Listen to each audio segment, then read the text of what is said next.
மாநில இளைஞர் பாசறை அண்ணன் துருவன் அவர்கள்.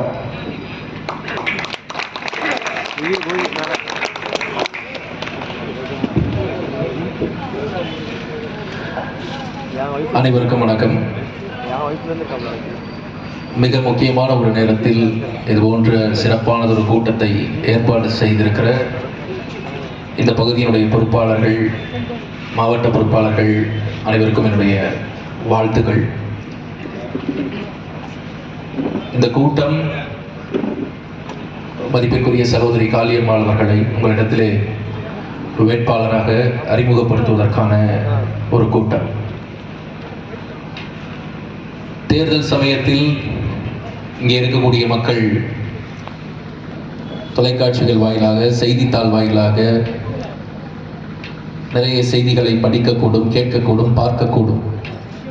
இந்தியா போன்ற ஒரு ஜனநாயக நாட்டில் தேர்தல் என்பது உண்மையில் ஒரு திருவிழா தான். இந்த தேர்தல் தேதி அறிவிக்கப்பட்டால், தேர்தலுக்கான வேலைகள் மும்முரமாக நடைபெற்றால் மகிழ்ச்சி அடைவார்கள். மக்கள் அதை நோக்கி தங்களுடைய சிந்தனையை திசை திருப்புவார்கள், செய்திகளை கவனிக்க தொடங்குவார்கள், அரசியல் கட்சிகள் வேலை செய்ய தொடங்கும். நிறைய நகைச்சுவையும் நடக்கும். அந்த மாதிரி ஒவ்வொரு தேர்தலுக்கும் எங்களுடைய அண்ணன் சரத்குமார் அவர்கள் ஏதாவது ஒரு காமெடியை பண்ணிடுவார். போன தேர்தலில் ஒரு வேலை பார்த்தாரு, சம்பந்தமே இல்லாமல் மக்கள் நீதி மையத்தோட போய் கூட்டணி வச்சார். ரொம்ப வித்தியாசமா என்னன்னா, கமலஹாசன் அவருக்கு 40 சீட்டு கொடுத்துட்டாரு. 40 சீட்ல நிறுத்துறதுக்கு ஆள் இல்லாம 37 சீட்ல ஆளை நிறுத்திட்டு 3 சீட்டை திருப்பி கமலஹாசனே கொடுத்தாரு சரத்குமார்.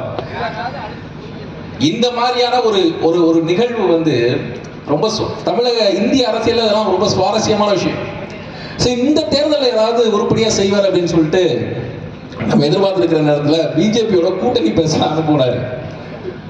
கட்சிக்காரர்கள், செயற்குழு உறுப்பினர்கள் எல்லாரும் இவர் கூட்டணி பேசி ஏதாவது சீட்டு வாங்கிட்டு வருவாரு அப்படின்னு ஆழ்ந்த நம்பிக்கையில் இருக்கிற போது திடீர்னு ராத்திரி 2 மணிக்கு ஏதோ ஞானோதயம் அண்ணாமலைக்கு ஃபோன் பண்ணி, என் கட்சியை நான் உங்களோட இணைச்சிடுறேன் அப்படின்னு சொல்லி கட்சியவே கொண்டு போய் பாஜகவோட இணைச்சிட்டேன். காலையில பொறுப்பாளர்களுக்கு, மாநில செயலாளர்களுக்கு, மாநில பொறுப்பாளர்களுக்கு இணைச்ச பிறகுதான் விஷயமே தெரியுது. அவன் வெளியில அதிர்ச்சியோட இதை எப்படி கையாளுறது, ஒரு கட்சியவே கொண்டு போய் சேர்த்துட்டாங்க, கூட்டணியில சீட்டு வாங்கிட்டு வருவாங்கன்னு பார்த்தா இத்தனை வருஷமா உழைச்சி கொண்டு வந்த கட்சியை கொண்டு போய் சேர்த்துட்டாங்கன்னு ஒரு பெரிய அதிர்ச்சி. இன்னொரு பக்கம் மக்கள் நீதி மையம் உங்க எல்லாருக்குமே தெரியும். எங்களோட ஒரு இதற்கு முந்தைய தேர்தல்ல எங்களோட சரிசமமான வாக்குகள் வாங்கியிருந்தாங்க. எங்களுக்கு முன்னாடி அதற்கு முந்தைய தேர்தலில் ஒரு மாற்றாக அவர் வருவார் அப்படின்னு சொல்லி எல்லாருமே எதிர்பார்த்தோம். ஆனா அவரு டிவி எல்லாம் உடைச்சாரு, நீங்களாம் பார்த்துருப்பீங்க. டிவியை உடைச்சாரு, திமுகவை கடுமையா சாடினாரு, சக்கர நாற்காலின்னு வசையெல்லாம் பாடினாரு. யாரு? கலைஞர் கருணாநிதி அவர்களை, ஸ்டாலின் ஆட்சியை கடுமையா விமர்சிச்சாரு, எடப்பாடி பழனிசாமி விமர்சிச்சாரு, நாங்கள் தான் மாற்றுன்னு சொன்னாரு, என்னென்னமோ செஞ்சார். எல்லாவற்றையும் செய்துட்டு தேர்தலில் நிற்கிறார், தோற்று போகிறார். ஒரு தோல்வி அவரால் தாங்க முடியல. தோல்வியை தாங்க முடியாது அந்த நடிகர் இந்த தேர்தலில் சீட்டே இல்லைங்க, ஒரு சீட்டு கூட கிடையாது. இந்த தேர்தலில் சீட்டு கிடையாது.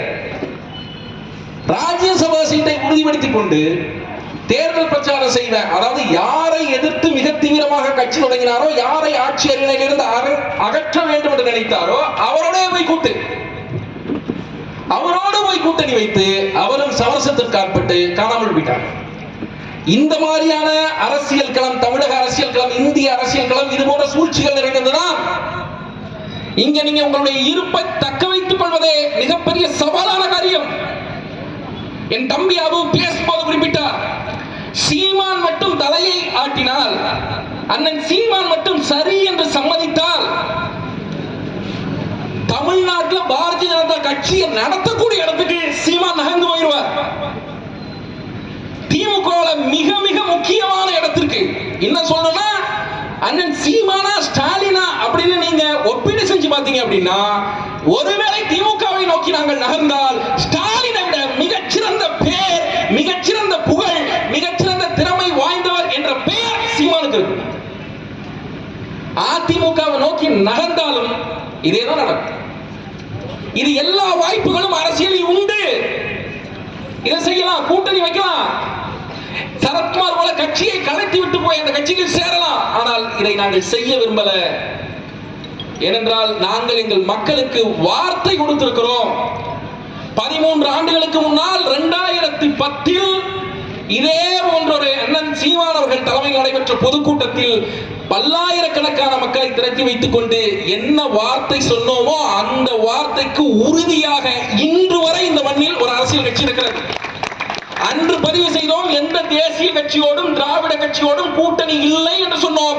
இன்று வரை கூட்டணி இல்லை. கோடிக்கணக்கில் பணம் வாங்கலாம், 20-30 சீட்டுகள் வாங்கலாம். இவ்வளவு சிரமப்படாமல், இவ்வளவு கத்தாமல், இவ்வளவு உழைக்காமல் காளியம்மாளை நாடாளுமன்ற உறுப்பினர் ஆக்கலாம். செய்யலாம், தாராளமா செய்யலாம். அப்படி ஒரு வாய்ப்பு இருக்கிறது.